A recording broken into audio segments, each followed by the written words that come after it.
있으면 왜 전기를 끊겠습니까? 최근엔 대통령 집무실에 언론사 안전 단속 문건이 있었다는 증거를 받았죠. 아우, 윤 대통령이 대통령으로 김건희 대통령을 면부터 드세요. 마비했던 정황이 차곡차곡 쌓이고 있습니다.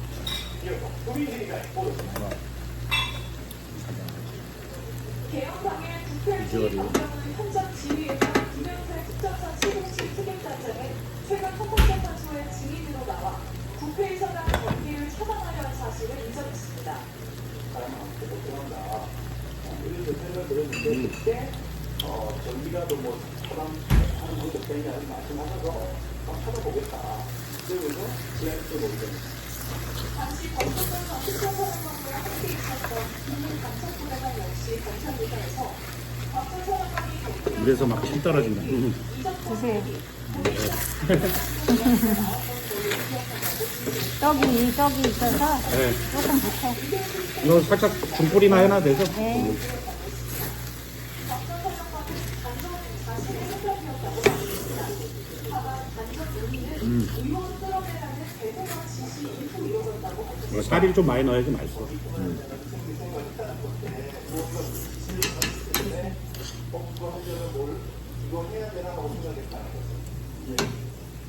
그런데 이 단전이라는 단어는 개혁 상황에서 유독 여러 차례 등장했습니다.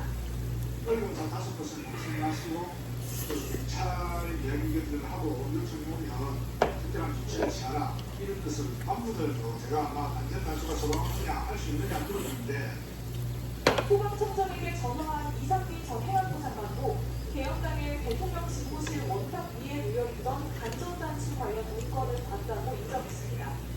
좋은 쪽지 몇 개를 좀 멀리서 볼 수 있습니다. 소방청 안전단수 이런 내용이 적혀져 있습니다. 개혁부 투입의 목적은 질서 유지였다는 윤석열 대통령. 하지만 간전단수 문건과 함께 개혁군이 국회 전기를 끊었다는 사실까지 드러나면서 개혁의 위법성은 더 뚜렷해지고 있습니다. MBC 뉴스 구민지입니다. 상권분립 때문에 저거 건드면 안 되는 거야. 정보사령관의 수첩에 담겨 있었던 비상계엄 시행 계획을 단독 보도했죠. 여기에 500여 명의 나라는 이른바 수거 대상을 사살하려 했던 충격적인 내용이 담겨 있었습니다. 실제로 민간인인 노동사령관이 현역 정보사 대령에게 사격과 흑사를 가하는 특수요원 추천을 지시하는 사실이 확인됐습니다. 노동사령관의 수첩, 대체 어디까지 진행된 건지 빨리 수사해야 하지 않을까요? 차영진 기자가 보도합니다. 비상계엄 선포를 주간 앞둔 지난해 10월 초 김봉규 정보사 대령은 노상원 전 정보사령관에게 전화를 받았습니다. 특수요원 중에 사격자라고 폭파자라는 7에서 8명을 추천했다는 내용이었습니다. 노 사령관은 10월 말 다시 전화를 걸어 특수부대 요원으로 5명, 또 우회 공작 인원으로 15명 정도를 선발하라고 요구했습니다. 김 대령은 노 전 사령관이 그러면서 인원을 선발할 때 전라도 출신은 빼라고 했다고 검찰 조사에서 진술했습니다. 민간인이 노 전 사령관이 현역 정보사 대령에게 특수부대 차출을 지시한 것으로 김 대령은 실제로 특수부대 5명과 우회 요원 10명 정도를 선발해 명단을 보낸 걸로 확인됐습니다. 비상계엄 당일 정보사는 육군 청포부대 소속 40명을 수도권으로 올려보내고 이 가운데 특수임무 요원 5명은 경기도 판교 사무실에서 대기한 것으로 드러났습니다. MBC가 확인한 노 전 사령관의 수첩엔 이른바 수거 대상을 처리당하기로 사살에 대한 여러 계획이 담겨 있습니다. 특히 막장의 잠자리 폭발물 사용을 거론하며 용역, 예비역, 지원자와 함께 특수요원이라는 문구가 적혀 있습니다. 막사시설 보수팀에서 진입 후 설치한 뒤 확인 사살이 필요하다고 되어 있습니다. 노 전 사령관이 정보사 특수요원을 활용해 사살을 준비한 게 아닌지 의심되는데 정보사 간부들은 김용현 전 국방부 장관의 지시로 받아들인 걸로 조사됐습니다. 노 전 사령관이 수첩 작성 경위와 문구에 대해 이분을 담고 있는 상황에서 정보사가 비상계엄 당시 선관위 장악 후에 별도의 임무를 준비했던 것 아닌지 추가 수사가 필요해 보입니다. MBC 뉴스 찰지입니다. 윤 대통령의 정치인 체포 지시를 일관되게 증언해온 송장훈 전 국정원 1차장이 이번 주 탄핵심 반응에 다시 나옵니다. 자신에 대한 직접적인 공격이 쏟아지자 증인으로 다시 나와 정면으로 맞서기로 한 건데요. 윤 대통령 측의 공격이 익숙해질수록 홍준 사장 증언의 신빙성만 더 높아져가는 모습입니다. 고다영 기자가 보도합니다. 원래 그거 알지? 강한 부정은 강한 긍정이라고. 어? 부정하면 할수록 의욕이 더 커지는 거야. 홍 전 사장은 고도의 용어 혼란 전술이라고 평가했습니다. 마치 네 가지의 다른 명단이 있다는 착각을 유발하려는 의도가 보인다는 겁니다. 그렇지. 그러면서 원래 국회와 말이 혼란이 많았을 때 시간 제약으로 언급하지 말로 원래 다 못했다는 좋아하는 거거든. 메모 작성 과정을 비교적 소상 대변이라는 거, 대변.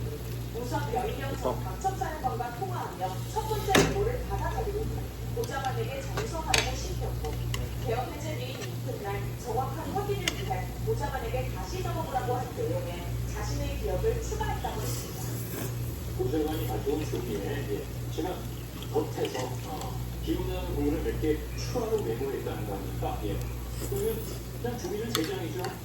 똑같은 내용이죠. 이게 어떻게 네 종류의 종류의 메모가 될 수가 있겠습니까? 홍 전 사장은 특히 메모의 작성 과정보다 중요한 건 내용이라고 주장했습니다. 실제로 체포 명단은 홍 전 사장은 물론 김대문 방첩사 전 수사관장, 배지호 경찰청장이 받았던 명단과 대부분 일치합니다.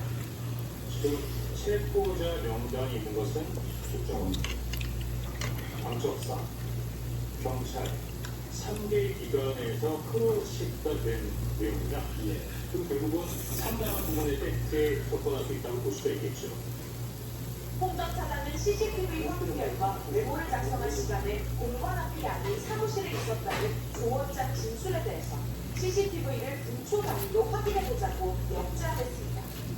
기록할 수 없다. 충격적인 사람이다. 라고 말씀하시면서 왜 저한테만 AI의 기록력을 요구하시죠? 홍 전 사장은 오는 20일 증인으로 나가겠다는 입장을 밝혔습니다. 윤 대통령 측은 홍장원 메모가 오염됐다는 주장을 할 것으로 보이는데 체포 지시 정황만 더 뚜렷해지는 역효과 가능성도 배제할 수 없어 보입니다. MBC 뉴스 구나입니다. 그럼 윤 대통령 탄핵 심판을 취재하고 있는 법조팀 구나영 기자와 앞으로 나올 탄핵 심판을 전망하고 있습니다. 윤 대통령 측이요 국회 측도 한덕수를 증인으로 신청했군요. 네, 맞습니다. 앞서 헌법재판소는 그제 윤 대통령 측 신청을 수용해 한덕수 국무총리를 증인으로 채택했죠. 올해 18일 부차 변론에서 증거조사를 한 뒤인 20일 오후 2시 10차 변론 일정을 잡았는데요. 국회 측도 오늘 한총리를 증인으로 신청했습니다. 한총리를 증인으로 신청하지 않으면 국회 측은 윤 대통령 측 주신문에 대한 반대 신문만 할 수 있는 한계 때문인데요. 한총리는 앞서 대형선포 전 국무회의에 절차적 하자가 있었다는 입장을 반복해서 피력해왔습니다. 개회선언, 종료 선언도 없고 부서나 회의록 작성을 하지 않는 등 흠결이 있었다고 했는데요. 경찰조사 당시 한총리는 윤 대통령이 애초에 국무회의 생각을 안 했던 것 같다고 진술하기도 했습니다.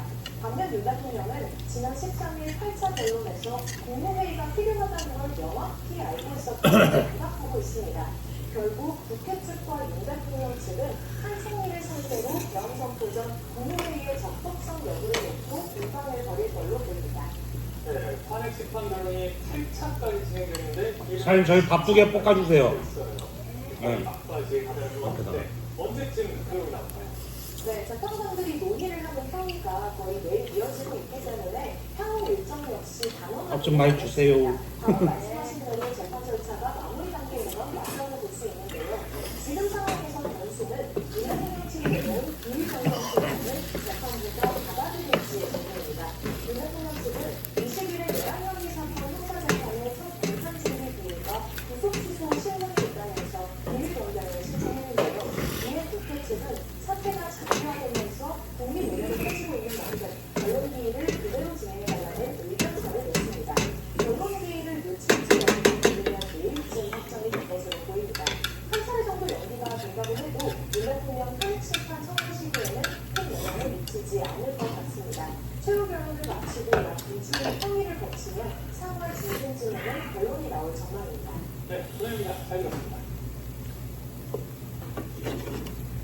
12장내라는 핵심 인물인 김효연 국방장관과 연이어서 볶음밥은 닭갈비는 볶음밥이지. 그쪽에서 사장님이 맛있게 해주셔가지고. 아, 그러니까. 저희 닭갈비 생각나면 새벽에 춘천으로 달렸거든요. 거기 그 춘천 명동 1번지는 조금 늦게까지 하고 원래 저희 가는 데는 그 강원대학교 후문 쪽에 있어요. 근데 거기가 가는 이유 중에 하나가 닭내장을 팔아. 아, 그래서 항상 가면은 닭갈비하고 닭내장 이렇게 같이 시키거든요. 근데 그 닭내장도 손질 잘해야 되잖아요. 네. 대규모 실패를 끊임없이 여는 자금이 어디서 나오는 걸까요? 진주명 기자가 추적했습니다. 이제 저희가 할게요. 아니 다 했어요. 이달 초 서울 광화문 일대에서 사랑제일교회 주최로 열린 예배. 맛있겠다. 이파 속에서 헌금 명찰을 단 사람들이 물 세게 해주세요. 아, 예. 네, 세게 해주면. 알고 있습니다. 비슷한 장소에 집회. 광화문역 안에서도 헌금 주시면 우리가 하겠습니다. 아, 이 숟가락은 뭐예요? 비빔용 숟가락인가? 이거 좋다. 그죠? 밥 숟가락으로도 좋겠네. 커가지고. 그거 어디서 사셨어요? 아, 나 그거 좋다. 아, 옛날에? 이거 좀 펴발라? 이렇게? 편하게. 그러니까 머슴수죠, 완전히.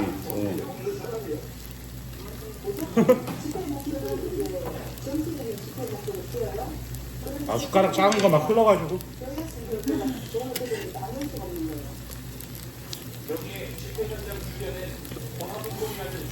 어떤 사람은 핀셋 갖고 다니더만. 고기 막 두세 점씩 막 씹어 먹으러.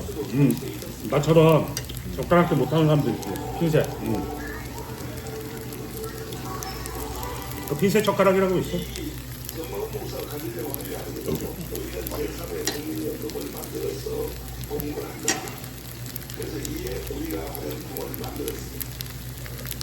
모두 전광훈 국장과 발표한 광화문 주파 거리사항에 관계있는 수익 사업들입니다.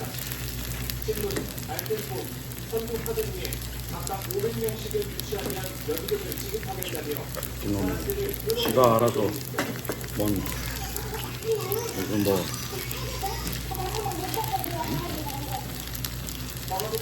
지령을 내리네. 정신병이야. 대표를 맡았보다 대중이 사랑제일교회 인근의 한 건물 2층과 3층을 나란히 쓰고 있습니다. 당시 기자회견장에서 아들 대동식을 가주신 주재분은 광화문 노래들에 물어보려 했지만 친구들에게 바로 맡겼습니다. 저희 전무장님한테 뭐 하나 여쭤보고 싶어서 왔는데요. 퍼스트 모바일 측은 집회 차량은 기업의 독립적인